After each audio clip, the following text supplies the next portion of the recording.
नमस्कार दोस्तों, मैं विकास शाक्य एक बार फिर से आपका स्वागत करता हूं। और आज हम डिस्कस करने जा रहे हैं चैप्टर नंबर 17 भागवत गीता के वर्स नंबर 18 और 19 को। ये दोनों छोटे छोटे श्लोक हैं और दोनों एक साथ कवर किए जा सकते हैं, इसलिए मैंने इन दोनों को एक साथ ही कवर किया है अपने इस वीडियो में। और इनकी अगर आप देखना चाहें कि श्लोक क्या हैं और उनका हिंदी ट्रांसलेशन क्या है, तो वो आपके पास कोई भी भागवत गीता की बुक हो, आप उससे देख सकते हैं, या फिर आप गूगल पे जाकर के देख लीजिए। ठीक है, संस्कृत से हिंदी में ट्रांसलेशन क्या उसे समझ लीजिए, सो दैट आप ये समझ सके कि जो मैं बता रहा हूँ वो वही है जो आप भागवत गीता में देख पा रहे हैं। ठीक है, तो इसलिए आप 18वें 19वें श्लोक को जाकर के एक बार उनका संस्कृत में क्या है और हिंदी में ट्रांसलेशन क्या है उसे एक बार देख लीजिएगा, पढ़ लीजिएगा। बाकी मैंने यहाँ हिंदी में ट्रांसलेशन समझाने के पर्पज से लिख रखा है। तो इस चैप्टर में अब तक जो है भगवान श्री कृष्ण भागवत गीता में अब ये बता रहे हैं कि तपस्या किस तरह की होती है। जिस तरीके से सात्विक, राजसिक और तामसिक भोजन होता है, सात्विक, राजसिक और तामसिक यज्ञ होते हैं, उसी तरीके से तपस्या, पहले तो तपस्या की मीनिंग समझनी चाहिए, जो मैंने आपको पिछले कुछ वीडियोस में बताई हुई है कि तपस्या वो नहीं है कि जो आंख बंद करके बैठ गया किसी कोने में, ठीक है, या एकांत जगह में। तपस्या का एक व्यापक अर्थ है, तपस्या एक बड़ा टर्म है। ठीक है, इसको समझने के लिए आप मेरे पुराने वीडियो जो जस्ट इसके पीछे जो जिसमें मैंने 13वें, 14वें, 15वें श्लोक को समझाया है, उनमें जाकर के आप देख सकते हैं कि तपस्या का वास्तविक अर्थ होता क्या है। ठीक है, तो इसमें आप अब इस श्लोक में भगवान श्री कृष्ण ये बता रहे हैं कि सात्विक तपस्या के बाद अब वो राजसी तपस्या और तामसी तपस्या के बारे में बता रहे हैं कि राजसी तपस्या क्या होती है और तामसी तपस्या क्या होती है। जिस तरीके से सात्विक, राजसिक और तामसिक व्यक्ति का भोजन होता है, उसका यज्ञ होता है, ठीक उसी तरीके से उसकी तपस्या भी उसकी श्रद्धा के अनुसार सात्विक, राजसिक और तामसिक हो सकती है। सात्विक तपस्या कैसी है? गुरुजनों की सेवा, ब्राह्मणों का सम्मान, ब्राह्मणों यानी विद्वानों का सम्मान, जिन्हें ज्ञान है उनका सम्मान। ज्ञान कैसा? जो ये ज्ञान है इस भौतिक जगत का ज्ञान है, चाहे वैज्ञानिक हैं, चाहे वो वैद्य हैं या किसी भी तरीके के लोग हैं जो कि ज्ञान रखते हैं, ये सभी के सभी ज्ञाता हैं। इन सभी लोगों का सम्मान करना, गुरुजनों का आदर करना, जिनसे आप शिक्षा ले रहे हो उनका सम्मान करना, ये सब शारीरिक तपस्या बताई गई थी।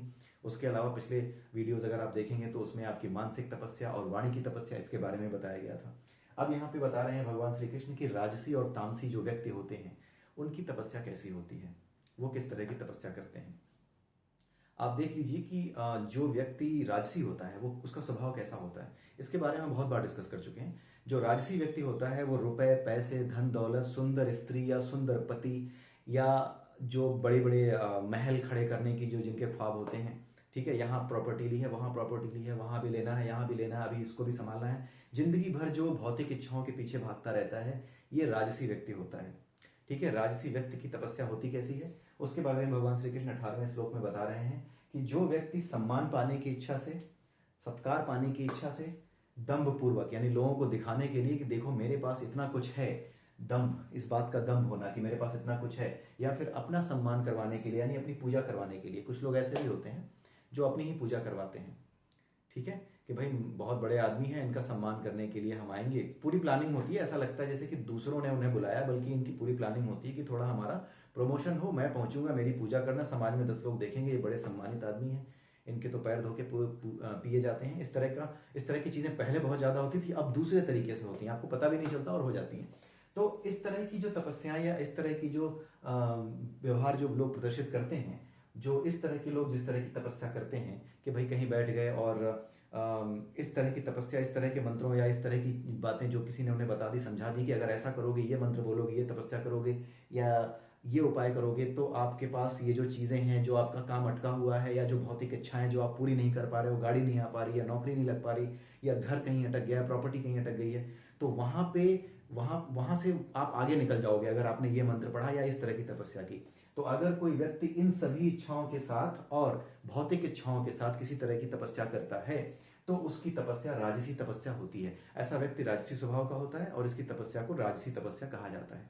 ऐसे व्यक्ति से ये उम्मीद की जाती है, ऐसे व्यक्ति को ये सलाह दी जाती है कि ठीक है, ये जीवन में ये सारी चीजें जरूरी हैं, लेकिन ये आपके जीवन का फोकस नहीं होना चाहिए। आपके जीवन का उद्देश्य ईश्वर द्वारा दी जाने वाली चीजें नहीं, बल्कि ईश्वर होना चाहिए। जीवन का उद्देश्य ईश्वर की प्राप्ति होना चाहिए, ना कि ईश्वर की दी हुई चीजों को प्राप्त करना, क्योंकि ईश्वर के द्वारा दी गई सबसे बड़ी चीज है मनुष्य का जीवन जो आपको मिला है, और ये एक दिन खत्म हो जाएगा। तो जो खत्म हो जाएगा उसको सुकून पहुंचाने के लिए जो जिंदगी भर आप भाग दौड़ करते हो, उसका लाभ क्या है? वो सिर्फ एक जरूरत है जीवन को आसानी से जीने के लिए, आपको शांत रखने के लिए, आपको मानसिक शांति देने के लिए, क्योंकि मानसिक शांति के बाद ही ईश्वर के प्रति आपका लगाव बढ़ता है। ईश्वर को जानना है, ईश्वर की दी हुई चीज़ों को जानना, उनको पाने के लिए जीना, ये जीवन का उद्देश्य नहीं होता। इसीलिए उनको ये रिकमेंडेशन दी जाती है कि इन चीज़ों से फोकस हटाओ। ये जरूरी चीज़ें हैं, ये आपको मिल जाएंगी, मिलती रहेंगी। अगर आप ईश्वर में विश्वास करते हो तो इन चीज़ों की कोई कमी आपको नहीं होने देंगी, दी जाएगी। क्यों? क्योंकि जो आपकी तरफ आ रहा है, सपोज मेरी तरफ कोई आ रहा है और मुझे पता है कि उसका आना मेरे लिए बड़ा जरूरी है, बहुत जरूरी इंसान है वो, हम जिस काम के लिए उसे अपॉइंट करना चाहते हैं, तो हम क्या करते हैं, हम उसकी सुरक्षा और उसको हर कदम पे फॉलो करते हैं कि भाई तुम कहाँ हो, कैसे हो। मान लीजिए कि कोई व्यक्ति हो बहुत बड़ा, जैसे आईएएस होते हैं, जब उनका सिलेक्शन होता है तो उन्हें अच्छी जगह रखना, सुरक्षित जगह रखना, उनकी सुरक्षा की व्यवस्था करना। जब उनकी ट्रेनिंग चल रही होती है, जो आपका देहरादून में इंस्टीट्यूट है जहाँ पे इनकी ट्रेनिंग होती है, तो वहाँ पे जहाँ पर इनकी ट्रेनिंग होती है पूरा सुरक्षा इनको दी जाती है। क्यों दी जाती है? क्यों? क्योंकि अब इनका सिलेक्शन हो चुका है उस काम के लिए जिस काम के लिए ये इन्होंने अपने आप को साबित कर रखा है। तो अगर आपकी भक्ति ईश्वर के प्रति है तो ईश्वर आपका ख्याल रखता है, आपको इन चीज़ों की कमी अपने आप नहीं होने देता। आपको सोचना नहीं पड़ेगा कि मुझे ये कैसे मिलेगा, वो आपको मिलता जाएगा। क्यों? क्योंकि आपका उद्देश्य ईश्वर को पाना है। तो वो सारी बाधाएं दूर कर दी जाएंगी जिससे ईश्वर प्राप्ति के मार्ग में कोई भी समस्या आए। तो ऐसे लोग जिनके बारे में ऐसा कहा जाता है कि वो अपने सम्मान के लिए, दूसरों को दिखाने के लिए कि देखो मेरे पास इतना है, ऐसे लोग जो यज्ञ करते हैं, वो यज्ञ तपस्या करते हैं, वो तपस्या राजसी तपस्या कही जाती है, उसे राजसी तपस्या कहा जाता है। 19वें श्लोक में भगवान श्री कृष्ण बता रहे हैं तामसिक तपस्या के बारे में कि तामसी तपस्या कैसी होती है। तामसी तपस्या ऐसी होती है कि किसी का नुकसान पहुंचाने के लिए आप तपस्या कर रहे हो, अपना फायदा करने के लिए किसी का नुकसान अगर करना पड़े, या प्रकृति के विरुद्ध जाकर। जैसे कुछ लोग क्या करते हैं कि हे भगवान मेरे बेटा ही हो, बेटी ना हो, तो इसके लिए क्या उपाय किया जाए। तो होता यह है कि ठीक है तुम एक काम करो, इतनी इसकी बलि चढ़ा देना, उसकी बलि चढ़ा देना। या फिर कुछ लोग इतने तामसिक होते हैं, इतने तांत्रिकों के चक्कर में पड़ जाते हैं जो बताते हैं कि किसी दूसरे बच्चे की, किसी दूसरे के लड़के की अगर बलि ले लोगे तो तुम्हारे यहाँ लड़का पैदा होगा, लेकिन एक लड़के की बलि तुम्हें देनी पड़ेगी।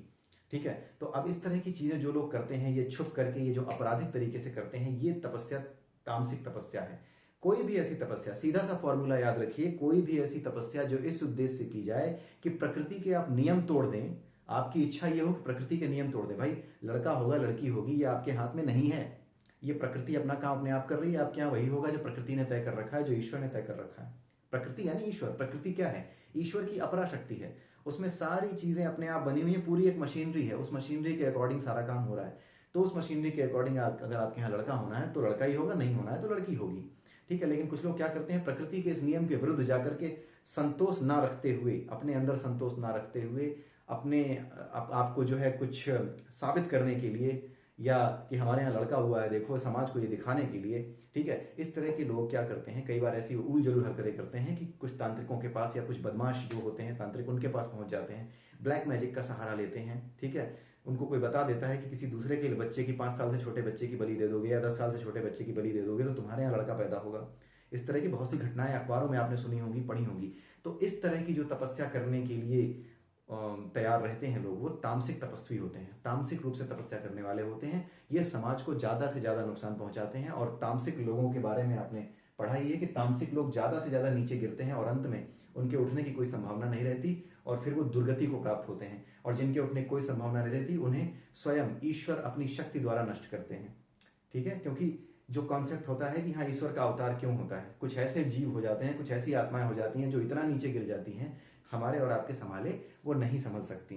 तो फिर ये प्रकृति कुछ ऐसी व्यवस्था करती है इनको नष्ट करने का, इनकी विचारधारा को नष्ट करने का। विचारधारा भी एक व्यक्ति होता है, विचारधारा भी एक वर्चुअल एंटिटी है। जैसे मैं एक एंटिटी हूं, मेरा विचार, मेरे अपने विचार हैं, लेकिन अगर ये विचार कई लोगों तक पहुंच जाएं तो मेरा अपना विचार, ये भव्य विचार ही एक एंटिटी बन जाएगा, एक वर्चुअल एंटिटी बन जाएगा जो किसी भी व्यक्ति से ज्यादा ताकतवर होगा। ठीक है? और फिर समाज को इस आधार पर फायदा या नुकसान पहुंचाएगा कि वो वाकई में फायदेमंद है या नहीं है, कितनों का भला वो कर सकता है, कितनों का नुकसान कर सकता है, इसके बेसिस पे ही वो समाज के काम आ सकता है या समाज का नुकसान कर सकता है। ठीक है? ये डिपेंड करने लगेगा। तो इस तरह की जो विचारधाराएं होती हैं तामसिक व्यक्तियों की, ये संसार को अधिक से अधिक नुकसान पहुंचाती हैं। और इसीलिए यहाँ पे जो बताया गया है तामसिक तपस्या, इसके बारे में ये कहा गया है, गीता में कहीं ये नहीं कहा जाता कि आप ये मत करो। गीता में सिर्फ बता दिया जाता है कि आपका स्वभाव अगर ऐसा है तो आप ये हो, आप इस तरीके के हो। गीता में अभी तक आपने देखा होगा कोई ऐसा आदमी नहीं बचा जिसे आप अपने समाज में आसपास नहीं देख पाते। जितने भी दिन से भागवत गीता के ये श्लोक हम देख रहे हैं, आपने देखा होगा कि हर तरह का आदमी हमने लगभग कवर कर लिया है। इस तरह के लोग आपसे टकराते रहते होंगे, ऐसे लोग बहुत से मिलेंगे जो धन दौलत के लिए, मकान के लिए, ज़मीन के लिए, प्रॉपर्टी के लिए तरह तरह की पूजाएं कराते हैं। या फिर ऐसे लोग भी आपने समाचार में सुने होंगे कि हाँ भाई अपना जो है कोई कोई न कोई काला जादू में लगा हुआ है। तो इस तरह के लोग तामसी तपस्वी होते हैं, जो कि दूसरों का नुकसान करने के लिए या फिर प्रकृति के नियम के विरुद्ध जा करके कुछ हासिल करना चाहते हैं, उसके लिए किसी तरह की तपस्या करते हैं। तो वो कैसे होते हैं? वो तामसिक तपस्वी होते हैं। तो यही बताया गया है इन दोनों श्लोकों में। अगले वीडियो में फिर मिलेंगे नए श्लोक के साथ। तब तक के लिए नमस्कार।